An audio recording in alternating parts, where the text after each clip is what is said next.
To put it simply, I've always been in pain. I don't remember ever not being in pain. My whole life, I've always hurt. My back, my Mhm. neck has always been bad. I've had, I finally got a diagnosis recently, but it's not something that they can be for sure about, where they said I had congenital stenosis. So that's why the pain was always just there. My facet joints were always just kind of jacked up and just kind of close. All the nerves were pretty bad. So I does that couldn't just move mean my that all of those joints were just misshapen or something, or just weirdly different they on you were than most people? they were like, instead of them having space, there was almost no space in between the facet joints and stuff like that, so where some of the nerves are on. And in my lower back, it's the, S5 I'm sorry, L5, S1, that's fused completely. Mhm. And so when I was a kid, I couldn't move my head more than like an inch in any direction until I was about 6 or 7. I couldn't touch my knees, bending over and touch my even just touching my knees was like an accomplishment until I was probably about 13. Mhm.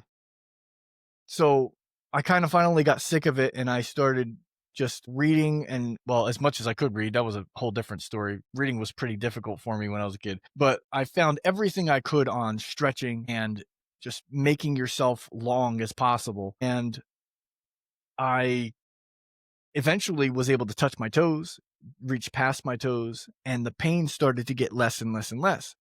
And then I started to, before that, when I was 10, because I would lift the weights, but I couldn't lift them the right way because I didn't have Mhm. the mobility. So it was basically all upper body.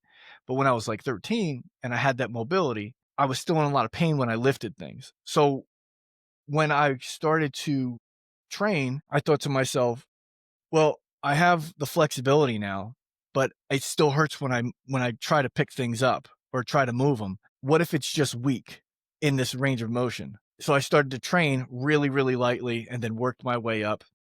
And eventually things didn't hurt as much picking them up.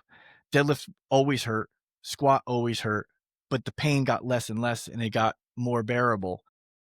And the more I did it, the less it hurt.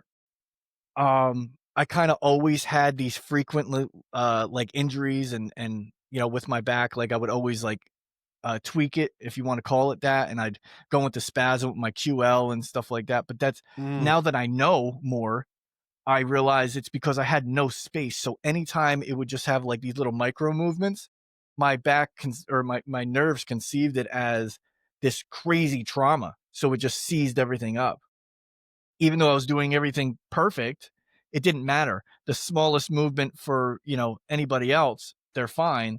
If I sneeze the wrong way, that's it, I'm screwed. So, it took a really long time for me to kind of learn how to train for me in order to get the level of strength that I had.